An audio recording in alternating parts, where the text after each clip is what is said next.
Imaginação e humanização. Nós vamos trabalhar poética, narrativa e drama, que é um tema que, confesso, drama já vim compartilhando com vocês aqui. Na verdade, na conferência Cristianismo Autêntico, nós falamos sobre teodrama, né? A ideia de que Deus se relaciona com o homem num contexto mais dramático do que lógico, né? A gente sempre acha assim, para eu entender Deus eu preciso ter a lógica de Deus. Não, mais do que a lógica, você precisa entender como Deus é um drama, e como Deus se revela ao homem de forma dramática. Aí nós usamos a expressão do reformador protestante, João Calvino, quando ele chama a criação de Deus de teatro da glória de Deus. Que o mundo de Deus é um grande teatro. Deus abriu a cortina, né, e começou a exibir quem Ele é para o mundo. Então você olha para um passarinho cantando, uma flor desabrochando, um cãozinho latindo, ou uma criança sorrindo, né? É impossível você olhar para essas coisas e não se espantar diante do espetáculo de quem Deus é, ou como Deus opera a sua grandeza diante dos nossos olhos. É impossível você não olhar para a exibição pública da graça de Deus e não aplaudir a Deus e não reconhecer em Deus um grande dramaturgo, né, que vem regendo a nossa vida e organizando o mundo para a glória dele. Por isso é o teatro da glória de Deus. É o teatro que exibe quem Deus é.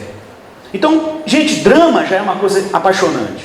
Mas eu quero chamar a sua atenção hoje para compreender um elemento específico da constituição humana, que é a capacidade de produzir imaginação, ou da gente fazer uso da imaginação. Eu lembro de uma frase do Francis Schaeffer que era muito legal. Francis Schaeffer dizia assim, que o cristão deve explorar ao máximo a imaginação, que ele deve se deixar levar pela imaginação até as estrelas dos céus. É curioso porque comumente nós vemos cristãos muito desconfiados desse elemento imaginativo. As pessoas parecem que têm medo da imaginação. As pessoas parecem que têm medo de que a imaginação venha conduzir as pessoas a um tipo de insanidade, algum tipo de loucura, né? E é interessante porque a Bíblia, gente, é basicamente um livro constituído sobre o elemento imaginativo. Não que a fé seja uma fé imaginária, entenda isso. Não que a fé seja uma fé imaginária, mas no sentido que a nossa fé é constituída em imagens que nós constituímos a nossa mente, nas nossas emoções, a nossa existência, que dão sentido para a nossa vida. Nenhum de nós aqui viu Jesus ressuscitando, nascendo numa manjedoura, morrendo na cruz. Ninguém aqui teve lá no dia, em 2000 anos atrás, Jesus crucificado, estava lá você no pé da cruz olhando Jesus crucificado. Não. Tudo que você tem a respeito de Cristo, gente, é fruto de uma relação imaginativa daquilo que está narrado nas Escrituras. Então quando a Escritura fala que Cristo morreu na cruz, cada um de nós tem uma relação muito específica e muito particular com aquilo que significa Cristo crucificado.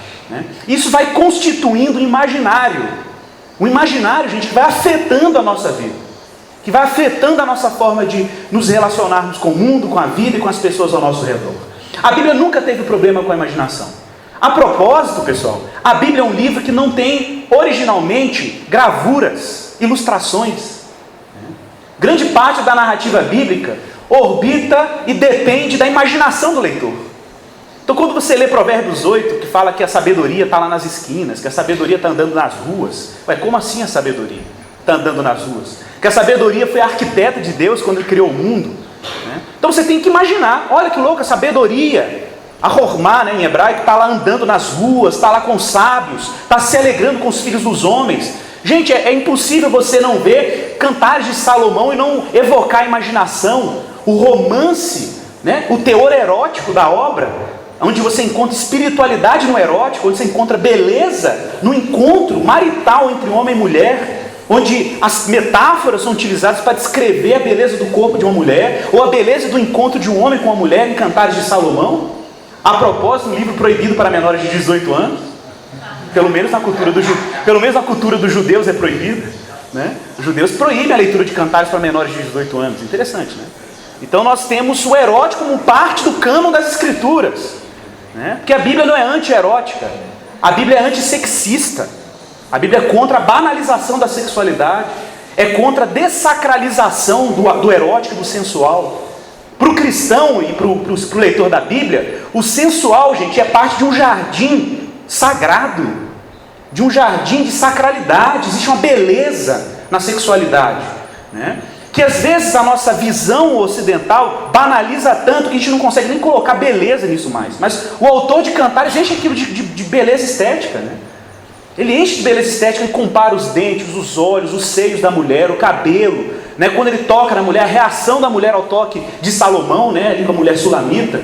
Gente, é belíssimo o quadro de Cantares. Então a Bíblia é cheia de imaginação. A mulher virtuosa, né? Que coisa bela. Os dramas davídicos, Davi pecando, colocando Urias na linha de frente, olhando para Batseba, adulterando. Depois vem um profeta e exorta ele cai em si e chora. Como não ler a história de Davi, não imaginar a corte, o trono, a coroa, o rei, a harpa, né? E como não imaginar a cena do profeta Natan entrando na corte de Davi, né? E Davi se humilhando diante do profeta, que era um homem do povo, o rei se curvando diante do homem do povo e dizendo: pequei contra os céus, pequei contra o Senhor.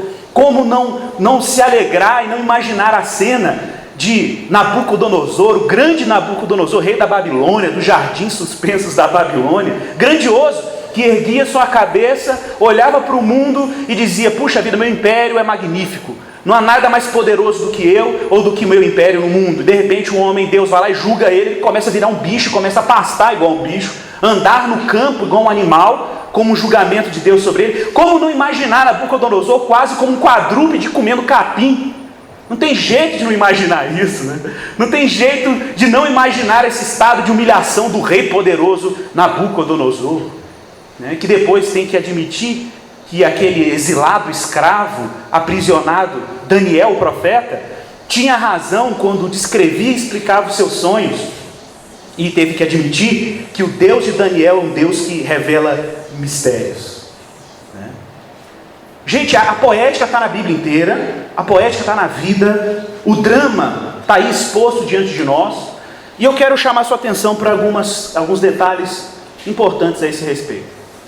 Primeiro, chamar sua atenção para o fato de que a imaginação não é uma experiência de divagações ou reproduções de imagens aleatórias.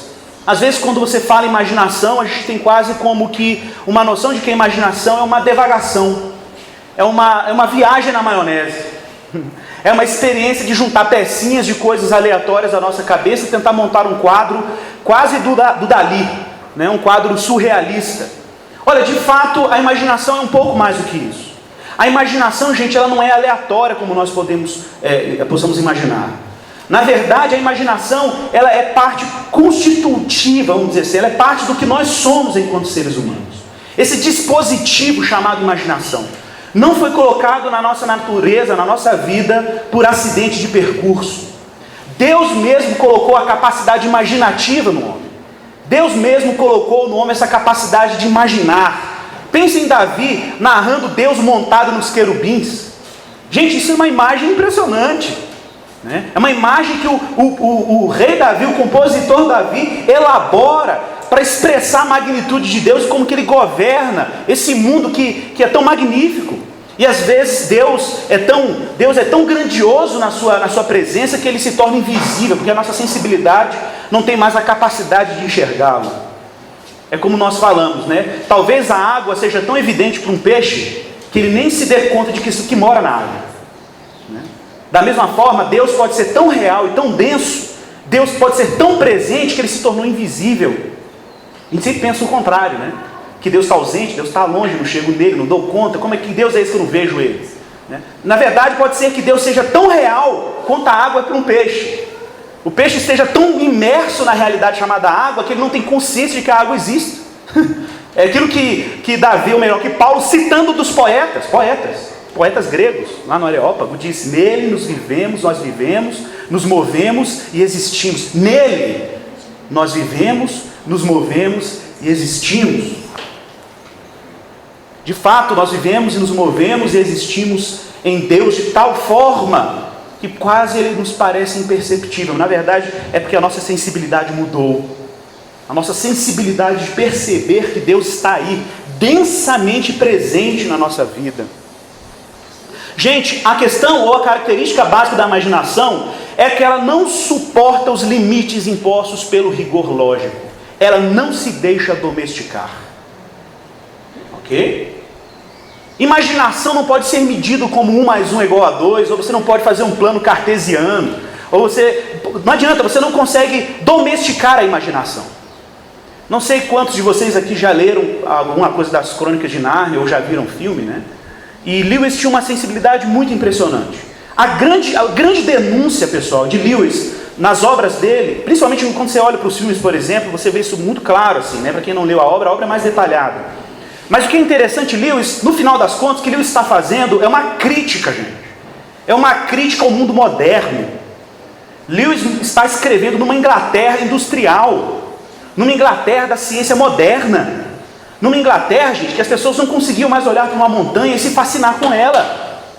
As pessoas não conseguiam olhar para pássaros, para árvore e se emocionar, compor poemas para se inspirar numa visão de uma montanha, por exemplo. Lewis está fazendo uma denúncia, né, à apatia moderna, essa perda de sensibilidade, perda de senso de mistério, a ponto do Lewis ter que fazer um mito, criar um mito de um guarda-roupas, onde crianças entravam no guarda-roupa e experimentavam um mundo mágico, porque o senso de mistério havia acabado. Fora do mundo mágico, não sei quem assistiu o Príncipe Caspian, ou melhor, o Peregrino da Alvorada, você tem lá o personagem chamado Eustáquio, que é uma criança racional, lógica, cética, não acredita em nada, não acredita no mistério. Na casa dele ele tem vários potinhos com insetos dentro, porque é a imagem do homem moderno, né? Querendo domesticar a natureza, querendo colocar a natureza dentro de um vidro, controlar a natureza, tudo tem que estar sob controle da ciência. E de repente Eustáquio debochando, né, dos meninos que já tinham estado em Nárnia algumas vezes, que Nárnia, vocês estão viajando, não existe esse lugar não.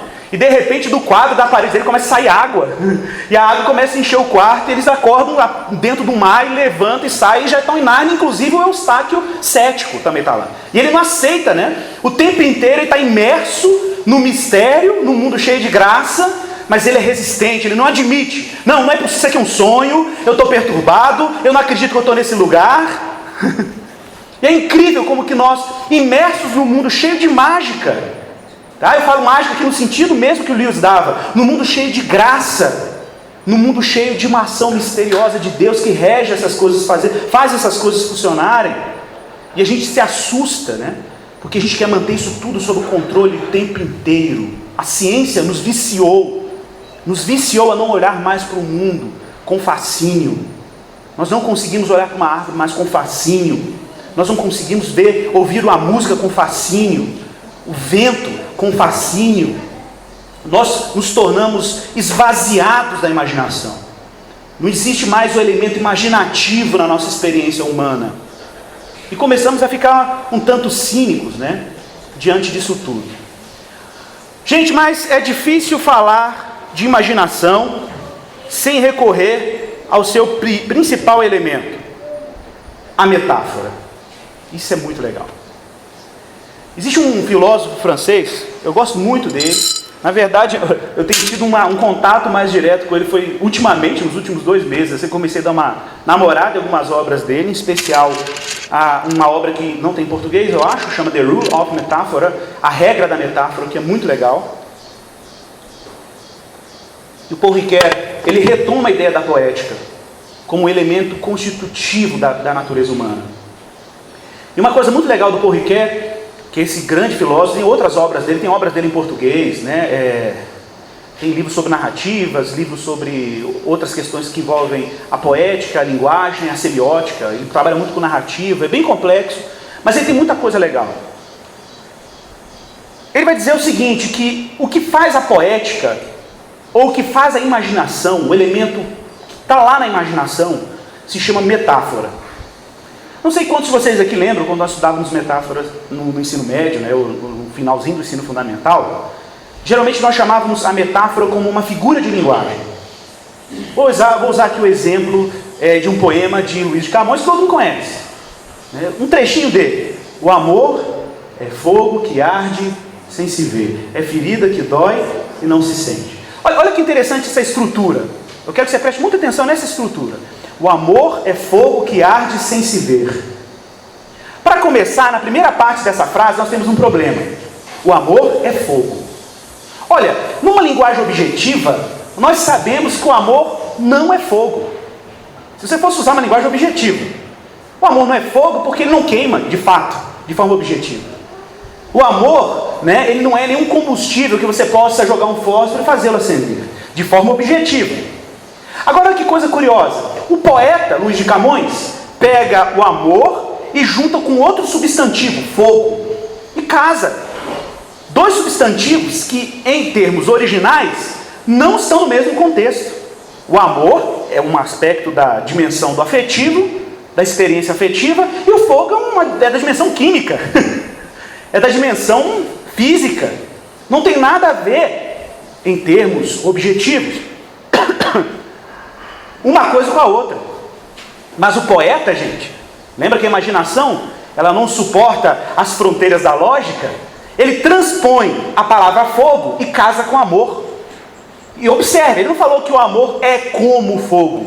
Ele fala, o amor é fogo. Mas ele tem que dar uma explicação do que significa fogo, ou o que ele quer dizer com o uso da palavra fogo associado ao amor. Ele vai dizer, o amor é fogo que arde sem se ver. Então ele tem que complementar o sentido de fogo, que é um substantivo que em termos objetivos não tem nada a ver com amor, mas ele transpõe o sentido para ampliar a experiência ou a explicação do que ele está querendo dizer com amor. Você podia dar uma definição do Aurélio sobre o que é amor. Amor, uma experiência de afeto, apreciação profunda por uma pessoa. Ponto. Bem técnico, bem lógico. Mas o poeta não se conforma com o dicionário. O poeta não dá conta das definições que nós encontramos no dicionário. A propósito, não sei se você sabe a diferença entre sentido e significado. A gente acha que a gente usa essas palavras como se fossem sinônimos, assim, né? Sentido e significado. Eu gosto muito do Vygotsky, que foi um psicólogo da educação russo. Ele fazia diferença entre sentido e significado. Significado é a palavra, é a definição da palavra lá no dicionário, do jeito que ela está lá, aquele núcleo duro da palavra. Você não mexe naquilo, né? É o que você encontra no Aurélio. Isso é o significado. Sentido, o sentido ele é móvel, o sentido é dinâmico. O sentido é atribuído pelo sujeito, o contexto social que ele está inserido, ou como o poeta faz uso de uma palavra. Por exemplo, a palavra amor, como eu falei, tem um sentido, um significado no dicionário. Mas qual é o sentido da palavra amor, por exemplo, na relação de uma prostituta com o seu cliente? Ou qual é o sentido da palavra amor na relação de uma mãe com o seu filho? Observem, é a mesma palavra, mas o sentido que é atribuído àquela palavra em determinadas relações muda. Muda, dependendo do tipo de relação que está sendo estabelecido, muda. Né? Por exemplo, quando eu digo para minha mulher, para minha esposa, eu te amo, em algum sentido, tem uma diferença quando eu digo para o meu filho, eu te amo. É a mesma palavra. Significado, o mesmo. Sentidos, completamente diferentes. Ou parcialmente diferentes, dependendo do contexto. Então existe algum aspecto nas palavras que é móvel, que é dinâmico, que você não consegue conter, que você não consegue cercear, sabe? Aprisionar. Que coisa interessante. Gente, a metáfora tem esse poder. A metáfora tem o poder de transpor os limites de uma palavra. O amor é fogo que arde sem se ver. Olha, fogo e amor estão juntos, e eram substantivos que em termos objetivos, no seu significado, estavam completamente distantes. Olha que interessante, parece que a metáfora começa a apontar para a gente uma coisa bem legal, que existe alguma coisa no poeta, ou que existe alguma coisa na metáfora, que funciona como um dispositivo que não admite que a linguagem fique aprisionada. A metáfora, gente, é um recurso de linguagem que nós criamos e nós elaboramos, porque é como se disséssemos assim, não, o que nós temos como palavras no nosso dicionário, elas não são suficientes. Existe alguma coisa para além do sentido literal das palavras. Isso é muito importante, gente. Existe uma angústia no poeta, como existe uma angústia naquele que faz uso da metáfora. Eu me lembro da visão de João lá em Apocalipse, quando João vê Jesus na ilha de Patmos, que João começa a descrever Jesus, ele tem olhos como chamas de fogo. Ué, como assim? Os seus pés são como bronze polido. Ó, suas vestes são brancas e talares. Gente, olha a descrição. Por que ele falou como bronze polido? É porque Jesus tinha bronze polido no pé? Não, é como bronze polido. É porque não existe recurso na linguagem para descrever o que João está vendo. Então ele amplia, ele começa a recorrer a outras palavras, de outros universos dentro da linguagem, para poder descrever a experiência de ver Jesus com o pé brilhando. Ou de ver os olhos de Jesus emitindo luz. Ele fala, os seus olhos eram como chamas de fogo. Se tivesse holofote naquela época, ele usaria, seus olhos brilhavam como holofotes. Ou como faróis de automóveis. Ok? Porque era o recurso que ele tinha na sua linguagem para descrever a experiência de olhar para os olhos de Jesus e ver alguma coisa acontecendo e sendo projetada a partir dos olhos dele. Observe, a linguagem tem um limite. Mas a metáfora, ela faz um esforço de ir para além desse limite. Ela puxa a linguagem para além desse limite. Segundo o nosso amigo aqui, o Paul Ricoeur, a metáfora é o poder de redescrever a realidade. Que frase bacana. Redescrever a realidade. Gente, a experiência com o real. Isso é muito legal. Todos nós temos experiências específicas com o real. A forma como eu lido, por exemplo, com o casamento, a minha visão sobre casamento, como me relaciono com o casamento, como me relaciono com a minha rotina, com o trabalho, com o meu filho, com a beleza. Nós todos aqui temos histórias pessoais, nós temos experiências pessoais com a vida, nós temos uma biografia muito particular. Ninguém aqui tem uma história igual a do outro. E muitas coisas perpassaram na nossa trajetória de vida. De traumas a alegrias estonteantes. De tristezas profundas a uma explosão de gratidão. Todo mundo aqui, por algum momento da sua vida, passou por experiências dessa natureza. Uma perda muito grande, um vínculo que foi rompido, um casamento que foi feito, um abraço que você recebeu, uma lágrima que você derramou, uma conquista na sua vida vocacional, profissional, espiritual, não importa. O dia que você conheceu Jesus, o dia que Cristo se descortinou diante dos seus olhos. A propósito, se ele não fizesse isso, você nunca iria para ele. Só para lembrar esse detalhe. Ninguém vai a Cristo se Cristo não voltar para ele primeiro. Ninguém chega em Jesus se Jesus não for para ele primeiro. Então esse movimento providencial da graça de Deus também foi marcante na sua biografia, na sua história de vida. Então nós olhamos para a realidade, gente, de forma distinta. Vou dar um exemplo. Eu trabalho em comunidades em situação de risco, na periferia de Belo Horizonte, com crianças em situação de risco. E 2 anos trabalhando com essas crianças. Gente, é incrível como, em termos gerais, eu não estou generalizando, mas em termos gerais, as crianças, elas têm um universo extremamente restrito nessas comunidades. O mundo delas é muito cinza.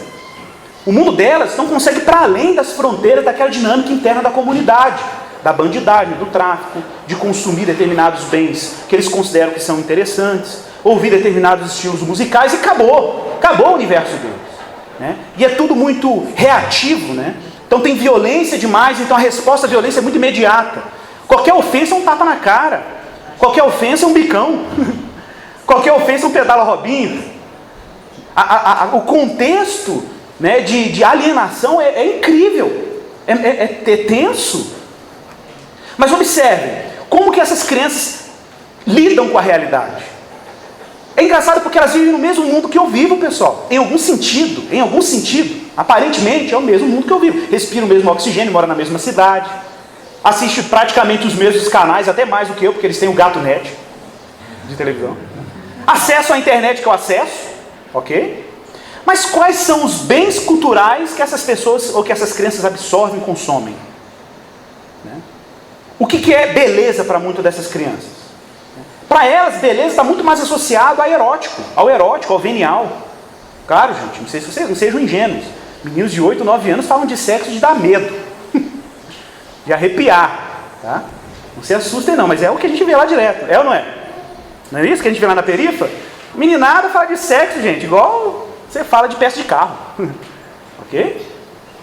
Então a gente não pode ser muito ingênuo nessas comunidades nesse sentido. Agora observe.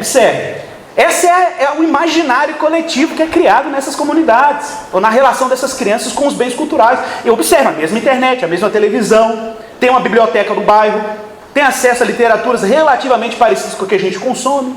Tem acesso, não quer dizer que consomem esse tipo de literatura. Gente, a forma como esses sujeitos se relacionam com o mundo cria uma realidade diferente. Então, apesar de viverem no mesmo, aparente mesmo mundo que eu vivo, cada um desses sujeitos vive num mundo completamente diferente. É como se fossem múltiplas dimensões dentro de um único mundo. Meu mundo cruza com delas, frequentemente. Quando estou dando aula, quando me abraça, quando pergunta como é que está meu filho, aí os nossos mundos começam a se cruzar. E quando eu tenho esse cruzamento de mundo, geralmente ocorre uma pequena expansão do mundo dessas crianças. O mundo delas começa a ampliar um pouquinho. Ela começa a respirar águas de outro rio que cruza com um deles. Gente, é isso. É desse jeito. Por quê? Porque é um poder de redescrever a realidade. Igor, então a metáfora tem esse poder? Claro que tem. Porque a metáfora traz palavras que estavam em outro universo para dentro de um universo que não estava antes. O amor é fogo que arde sem se ver. O fogo pertencia a uma realidade físico-química, o amor pertencia a uma realidade afetiva, e você trouxe o fogo para dentro do amor e o amor para dentro do fogo. E uma outra realidade foi concebida. Um outro mundo foi concebido. A metáfora tem o poder de reescrever a história. A metáfora e a poética têm o poder de reencantar o mundo, de reencantar a nossa existência. Isso é muito legal. E tem uma palavra muito legal no grego, é a palavra mimesis. Não sei se você sabe, entre os gregos, a poética estava ligada à mimética, ou a mimesis em grego. O que é mimética? Mimética é a arte de imitar, a arte de reproduzir. A poética, gente, ela tem uma relação profunda com a imitação. Mas veja que coisa interessante. Pensa num artista plástico que ele olha para uma árvore que todo mundo está vendo, todo mundo está observando, mas na hora que ele reproduz a árvore num quadro, ou na hora que ele reproduz a árvore numa escultura, você não pode dizer que é a mesma árvore que ele observou. Você pode dizer assim, ok, ele fez uma alusão àquela árvore, mas não é ela, é uma outra coisa. A obra de arte, gente, tem a capacidade de olhar para um mundo que todo mundo está olhando e eternizar ou representar, imitar aquela realidade, só que passando por um viés diferente, por uma linguagem diferente. O poeta tem a capacidade, gente, de realçar coisas que todo mundo vê, mas que ninguém, vamos dizer assim, coisas que todo mundo olha, mas que pouca gente vê. Tá? A poesia tem esse poder de conseguir descrever, ou de representar, ou de imitar o que todo mundo olha, mas pouca gente vê. Porque olhar e ver são coisas diferentes. É igual eu cito, se você é um lenhador, o seu olhar para a árvore vai ser de uma natureza completamente diferente, por exemplo, de uma criança que está procurando um galho para amarrar algumas cordas e fazer um balanço. Totalmente diferente. O seu olhar para uma árvore, enquanto lenhador, vai ser completamente diferente de um poeta que está precisando de uma sombra para poder se inspirar e escrever alguns poemas. A forma como o lenhador vai lidar com aquela árvore é muito objetiva. Machado nela. E a forma como um poeta vai lidar com aquela árvore é muito subjetiva. Caneta a partir dela. Pena a partir dela. A árvore vira um objeto de inspiração. Para o outro, um objeto de apropriação.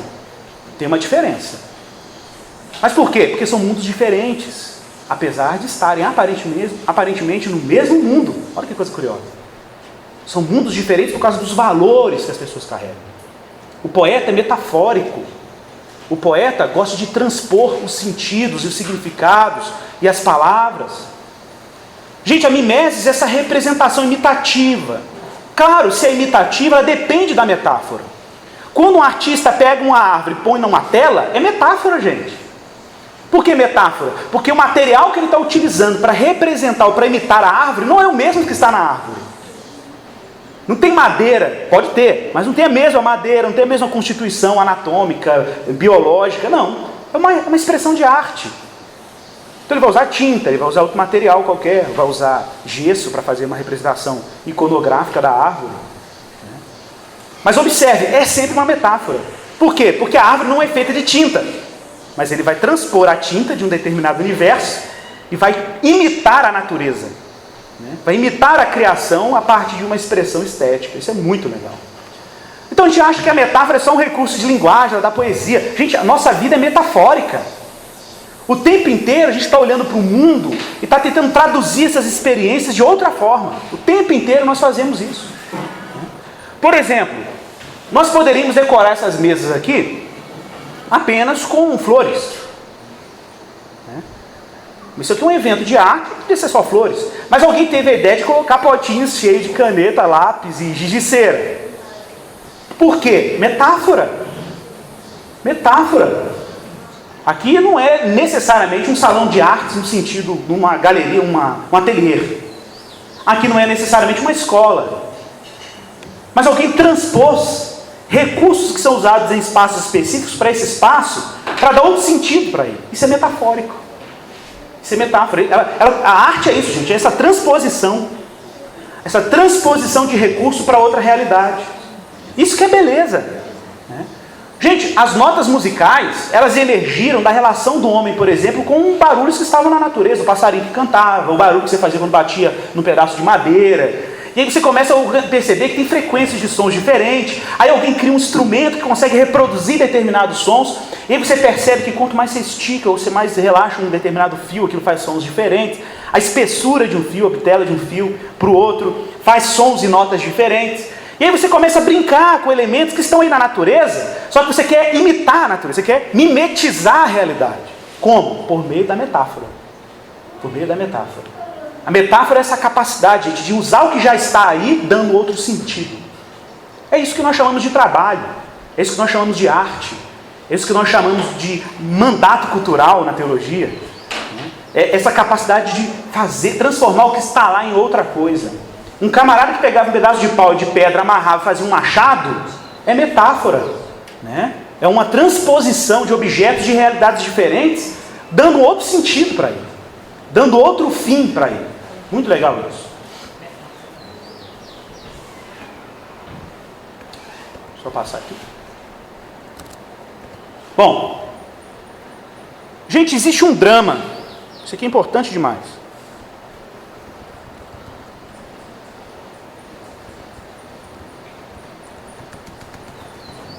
A imaginação, ou a ficção, tem profunda relação com a ideia de narrativa. Narrativa, gente, é a contação de história. Narrativa é o drama. Narrativa é uma história contada ou experimentada. De fato, a partir da imaginação, é que nós damos uma forma narrativa à nossa realidade. Pensa comigo, em algum sentido, várias histórias passaram por nós. Concorda? Olha quantas histórias passaram na sua vida. Dá uma olhadinha para o seu passado aí. Quantas histórias perpassaram, cruzaram a sua existência. E é curioso porque eram histórias de outros que cruzaram com a sua história e reduziram numa terceira via, Eu quando olho para vocês aqui, eu vejo uma teia de histórias. E como toda teia, tem pontos de convergência. Então, a minha história está passando na sua agora, a sua história passou na minha ontem, a história dele vai continuar passando mais para frente. Talvez amanhã a sua história cruze com a minha, mesmo a gente estando no mesmo espaço, a sua história ainda não cruzou com a minha, mas pode cruzar um dia. Isso vai afetar a minha história, mas a sua história também vai ser afetada. Porque isso é um enredo, gente. Isso é um enredo criativo que está acontecendo, a gente às vezes não percebe a sutileza disso. Por exemplo, quantos ditos populares? É o toma lá da cá, água mole em pedra dura, tanto bate até que fura. São ditos populares que você foi incorporando, pau que nasce torto, morre torto e por aí vai, que vão compondo um sistema de crenças, ou uma história pessoal de como você lida com a realidade. São histórias maternas. Minha mãe é pernambucana, conta cada história de louco. Eu adoro as histórias da minha mãe. Memórias dos mais velhos, a história do vovô. Músicas, imagens, música de arrepiar, né, gente? Aquela música gostosa de arrepiar, você viu? Minha mulher às vezes assusta comigo, eu estou dentro do carro, estou dirigindo, estou ouvindo uma... Mas você está todo arrepiado. É a música. Tem umas músicas que mexem com a gente, né? Tem umas músicas que capturam a gente, arrebatam a gente, né? Parece que o corpo, a nossa experiência com determinadas músicas ou determinadas criações estéticas, elas produzem uma experiência espiritual, mas numa dimensão quase visceral mesmo. É aqui, a gente sente no corpo, o negócio é muito intenso. Parece que o corpo não está dando conta de sustentar a experiência,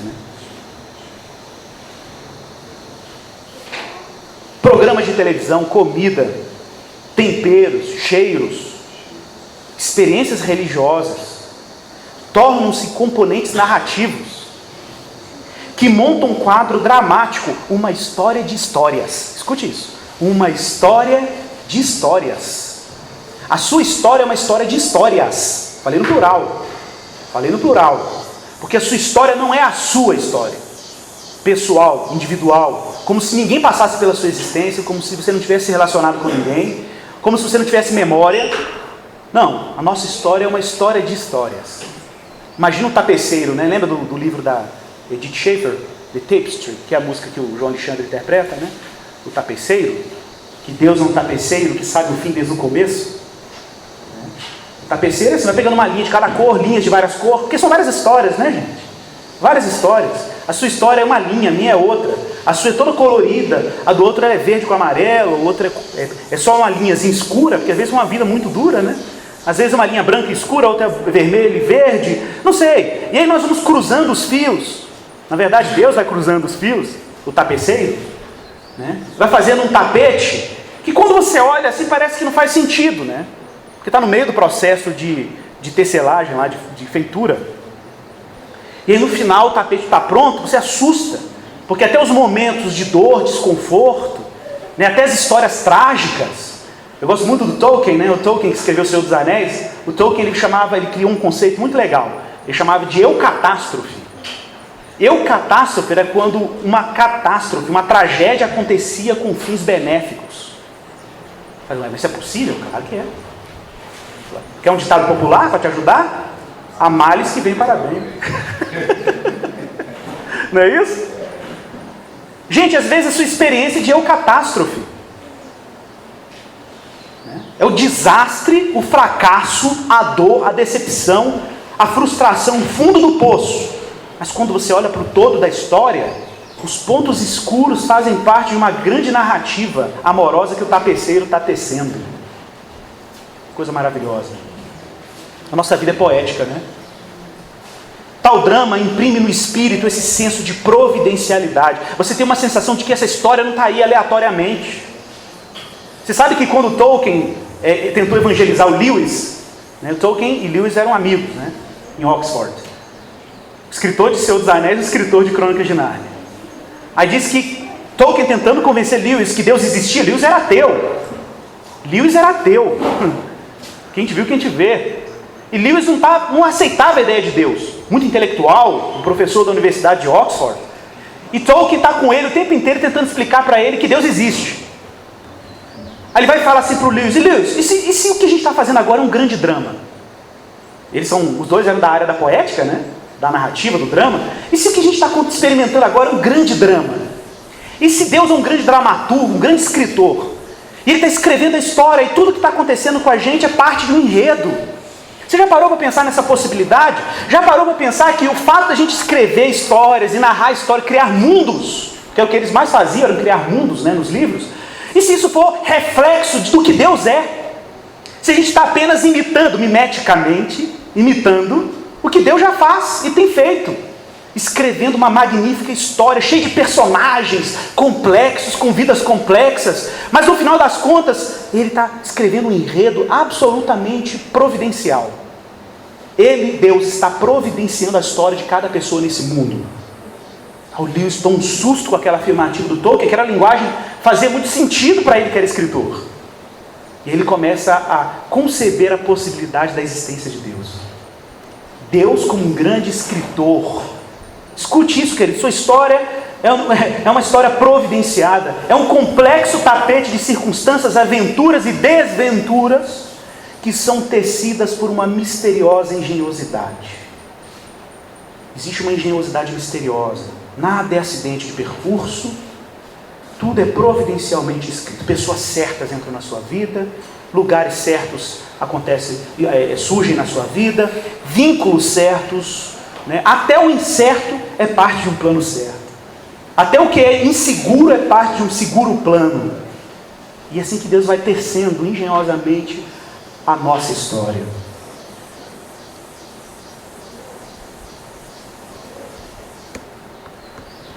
Uma frasezinha do Chesterton para a gente Gente, dizem que o Chesterton... Dizem o pessoal aí que tem duas coisas que você não pode fazer ao mesmo tempo. Ler Chesterton e comer açaí. Não dá. Porque o Chesterton é irônico, né? Você ri o tempo inteiro. As obras dele são muito legais. O Chesterton, gente, foi um grande cristão, um grande intelectual, jornalista inglês. Defendeu a fé cristã diante das ameaças do mundo moderno na Europa, na Inglaterra em específico. E Chesterton adorava ir para os espaços públicos, debater com céticos, ateus, revolucionários, políticos. Ele era um gordão, bonachão, né? Acho que dá para perceber ali. Ele era um louco. Dizem que ele chegava nos eventos, nos debates públicos, ele chegava atrasado já para irritar os ingleses, né? Aquela pontualidade neurótica. Então ele já chegava lá atrasado, com um monte de papel assim, jogava os papel na mesa. Ele era todo avacalhado, né? E o povo adorava ele, o povo vibrava, aplaudia os debates, enchia de cristão e ateu nos debates. Ele falava, gente, esse negócio de ateísmo, ele debochava. Ele era muito inteligente, né? Muito inteligente. Inclusive, as obras do Chesterton são altamente reconhecidas por vários autores não cristãos aqui no Brasil, né? Inclusive ateus, que tem que admitir que o Chesterton tem uma genialidade que tem que ser respeitado.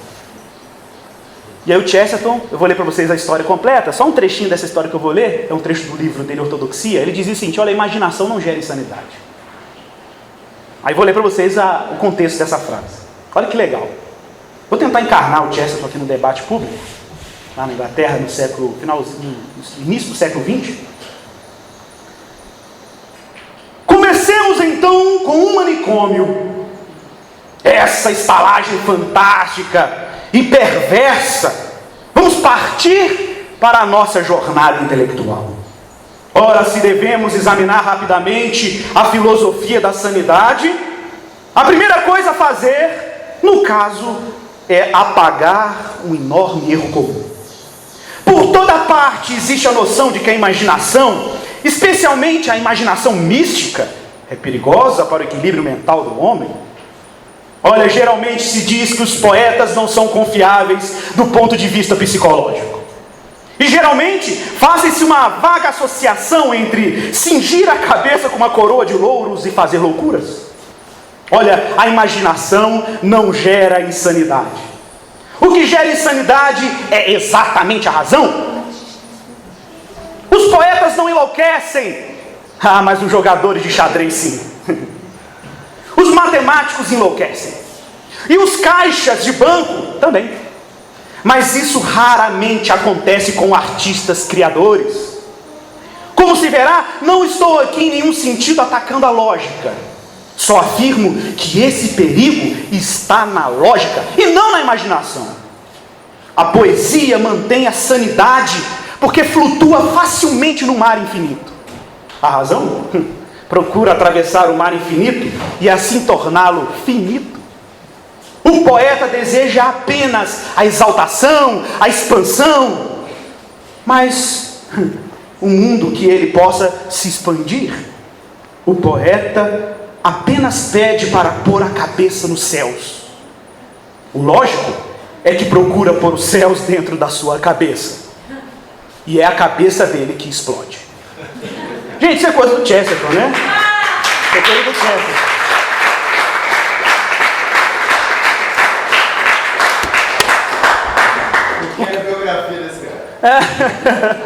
Tem muitos livros bons dele por aí.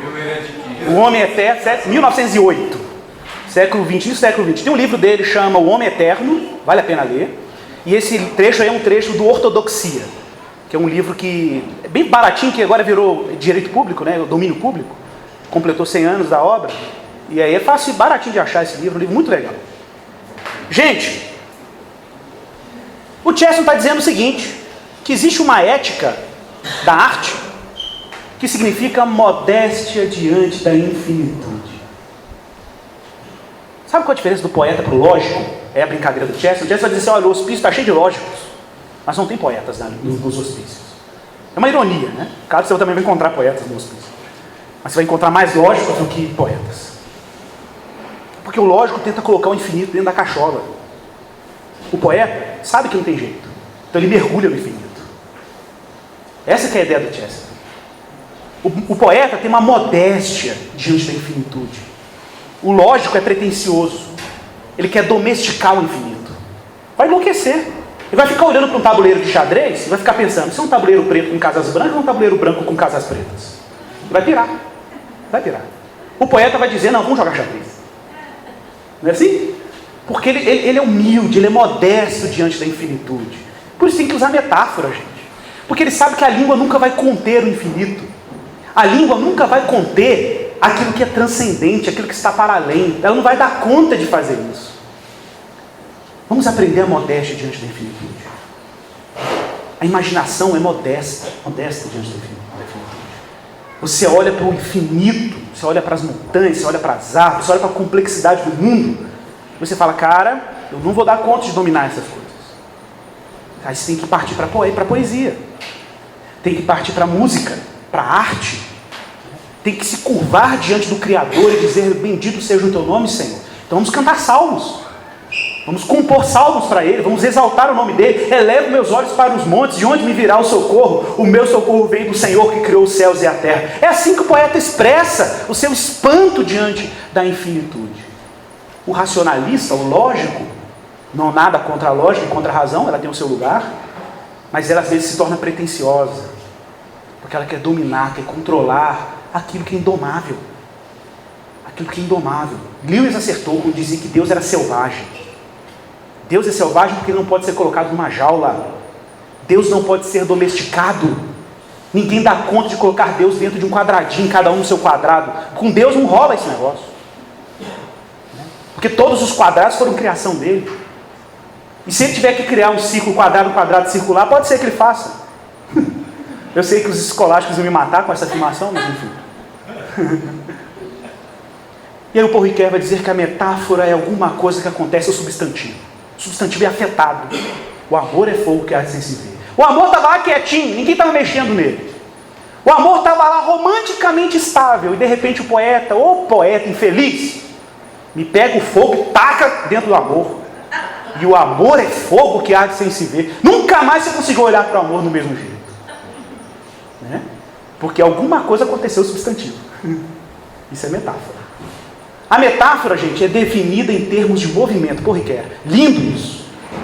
Porque enquanto o sentido que nós falamos aqui, o significado de uma palavra é estático, estável, está no dicionário, você controla, é lógico, é parte da... A razão consegue controlar, domesticar. A metáfora é indomável, né?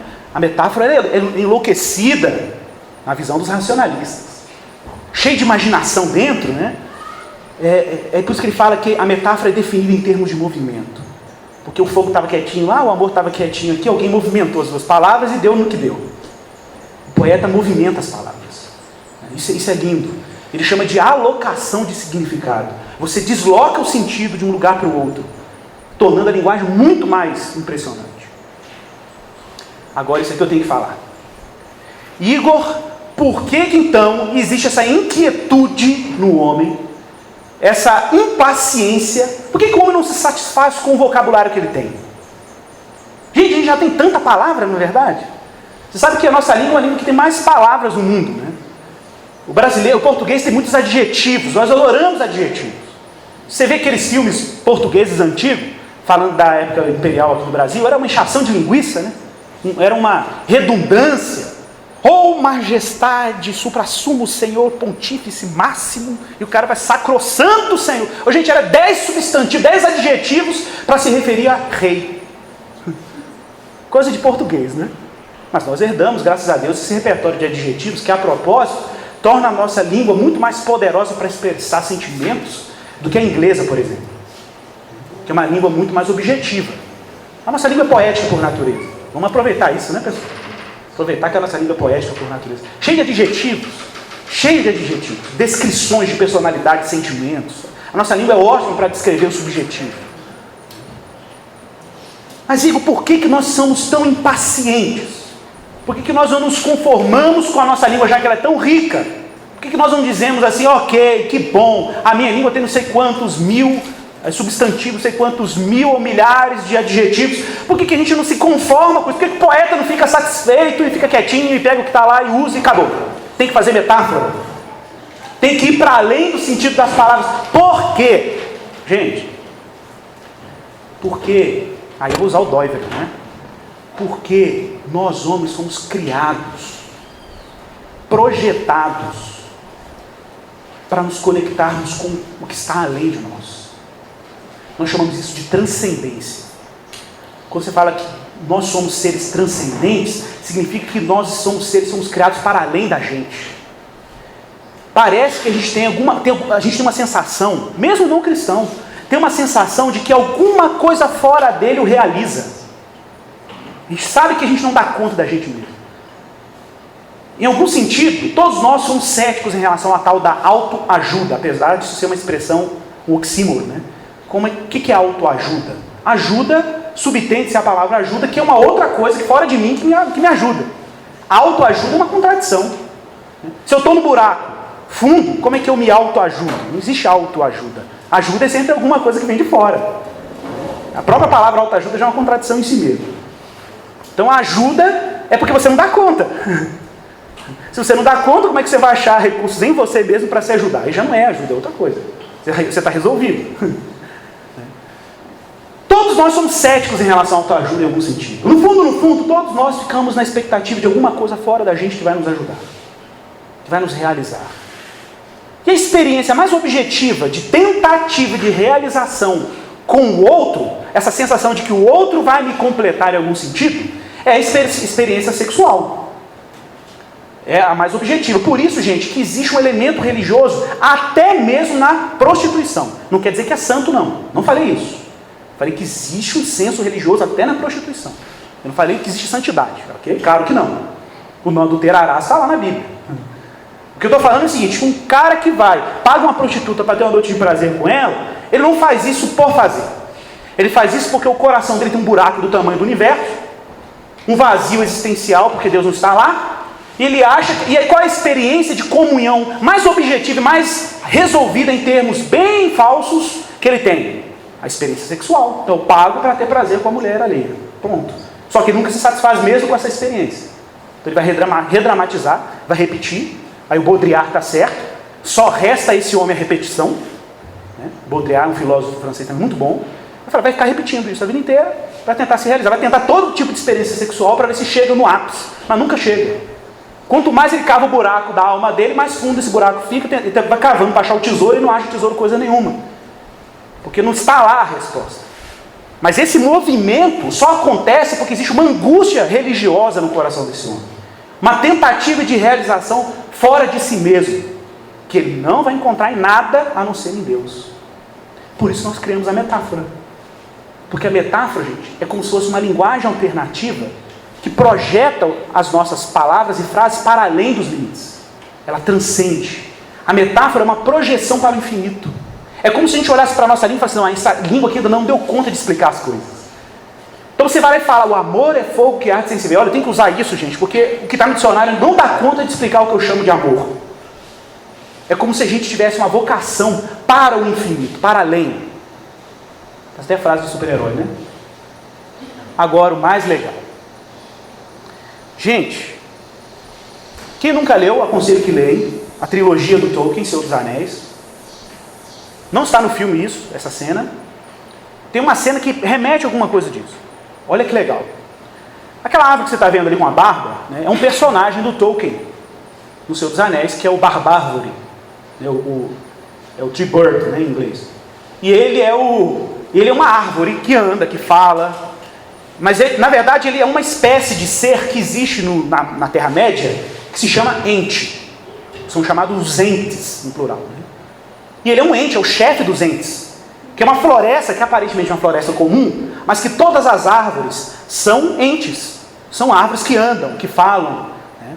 E os entes, em especial o Barbárvore, é um personagem muito antigo na Terra-média. Ele viveu milhares de anos na Terra-média. Ele sabe de histórias muito antigas. E aí a gente tem na história do Tolkien o encontro de Merry, né, que é um hobbit, com o Barbárvore. E é interessante porque na obra As Duas Torres, no livro dele, tem um determinado momento da história. Lembra vocês que o Tolkien é linguista, ele entendia de linguagem, criou até idiomas, né, para a Terra-média, ele era genial. Aí o Tolkien começa a narrar o encontro do Merry com o ente Barbárvore. E o Barbárvore fala: mas quem são vocês? Eu nunca ouvi falar de vocês nas histórias antigas. Aí ele começa a recitar os poemas da antiguidade.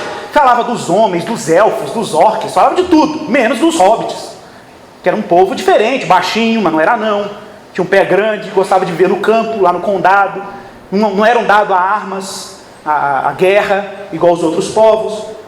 Aí fala, mas quem são vocês? Eu não me lembro de vocês nas histórias antigas. Aí tudo bem.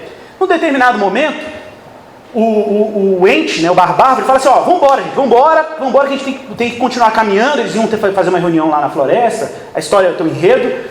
E aí ele fala assim, vem cá, Merry, qual é o nome disso aqui? Como é que vocês chamam isso aqui na linguagem de vocês? Apontando para uma colina. Aí o Merry vai falar, colina. Nós chamamos isso de colina na nossa língua. E aí o barbárvore toma um susto, né? Ele fala, meu Deus, mas isso é uma palavra muito rápida para uma coisa que está há tanto tempo ali. Aí ele vai falar na nossa língua, no entes, o nome da língua deles é entes, que eles são entes, né? Então eles falam entes. Vai falar, na nossa língua, nós ficaríamos o dia inteiro para poder falar o nome daquilo ali. Aí essa frase dele, os nomes verdadeiros na minha língua contam as histórias dos seres a quem pertencem. É uma língua adorável, mas leva muito tempo para dizer qualquer coisa nela. Que interessante isso. Gente, como é que me chamou a atenção esse detalhe na obra do Tolkien? Porque basicamente o que o Tolkien está dizendo é que na língua dos entes, as palavras são expandidas, elas não são sintéticas. Então quando você fala colina, é uma síntese. Na língua dos entes, as palavras são histórias. As palavras se expandem. Porque os entes não se curvaram diante do encantamento da modernidade de tornar tudo muito prático, muito rápido. Na língua dos entes, né, falar o nome de alguma coisa, gente, é uma oportunidade de contar uma história. Eles têm tempo para isso, né? Vivem milhares de anos. Então eles sentam e falam, vamos falar o nome daquele objeto. Ok, então senta. Vai contar a história.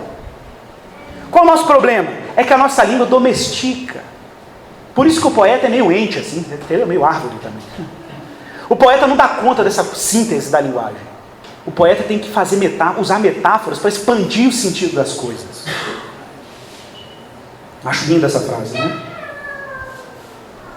Os entes não se curvaram à síntese eficaz de uma língua que resume, que abstrai. Eles preferem se entregar a longas narrativas. São cativos da abertura da infinitude. A reação da mente moderna ante a aparente prolixidade dos entes, a gente fica ansioso com os entes. Qualquer um que assiste o filme e vê lá a hora que os entes fazem uma reunião, a gente fica ansioso. Ó, a gente já começou, só fez a introdução, então espera aí. Nós nos entediamos com aquilo que os entes se divertem. Somos excessivamente sintéticos e apressados demais. Não queremos mais ouvir a história das palavras. Pois é. Acabando já, gente. Segura aí. Poesia não busca provar nada. Seu projeto é mimético, é imitar, é reproduzir. Seu objetivo é compor uma representação essencial das ações humanas. Seu apropriado método é falar a verdade por meio da ficção, fábula e mito trágico. Ela tem outra intenção, outra propósito. Só para fechar, um dos textos que mais me impressiona na Bíblia é João 1,18. Parece um texto muito óbvio, mas eu fiz uma tradução, eu mesmo do grego fiz uma tradução do texto de João 1,18, nas nossas Bíblias está um pouco diferente. João 18 diz assim, ninguém jamais viu a Deus, as versões em geral colocam assim, porém o Deus unigênito, o Filho unigênito, que está no seio do Pai, é quem o revelou. Eu coloquei ele ali, ó, é quem o declamou, e eu não estou fazendo uma heresia, é porque o termo grego, no original, a palavra que eu traduzi por declamou, essa palavra aqui, ó, exegesato. Em grego, essa expressão, gente, é uma expressão poética. Ela é usada nos livros clássicos da filosofia grega, em Platão, Aristóteles, como uma expressão usada para quando uma pessoa declamava um poema. Quando uma pessoa ela declamava ou narrava uma obra poética. Não seria exagero dizer que Jesus veio para declamar um poema chamado Deus. Jesus veio para você sentar lá no Monte das Bem-aventuranças, com calma. Se faltar pão, não tem problema, ele multiplica o pão para você. Quase na reunião dos entes, sem pressa. E você deixar Jesus declamar quem é o Pai. De forma poética. Deixa ele contar o poema dele, deixa ele declamar o poema dele. Ninguém jamais viu a Deus. Ninguém viu. Está vendo como é que a Bíblia não é um livro muito das ilustrações? É um livro da imaginação. Deus conta com a sua imaginação até para compreendê-lo. Senta que lá vem a história, lembra? Senta. Deixa Jesus declamar o poema. Deixa o Verbo que se fez carne e habitou entre nós animar a nossa vida. Não é essa a função do verbo? Animar? Não é esse o verbo que está entre o sujeito e o predicativo do sujeito? Não é a função dele dar movimento e ação para as coisas? Deixa o verbo animar. Deixa o verbo animar. Ele se fez carne, habitou entre nós e agora ele está declamando quem é o Pai. Ele está contando a história de quem é o Pai. Se abre para o poema de Jesus. E para fechar, só uma curiosidade bíblica que vai ajudar um pouco o Pedro ontem, o que ele falou ontem. Estava falando com o Tiago ontem, né? Que vocês sabem que a Bíblia ela foi escrita, o Antigo Testamento, em língua hebraica. Mais tarde, ela foi traduzida para a língua grega, numa obra que nós chamamos de Septuaginta, que é uma obra que é a tradução grega da Bíblia hebraica. E eu me assustei, porque o termo poesia, poiesis, que é a raiz da palavra poesia em grego, poiesis quer dizer criar, fazer, elaborar. Curiosamente, a mesma raiz da palavra poiesis, que é a poética, aparece em Gênesis 1, quando Deus criou os céus e a terra. É como se Deus mesmo tivesse criado o mundo como uma grande obra poética. Olha as rimas, gente, está aí diante de vocês. Olha quantas palavras, composições e metáforas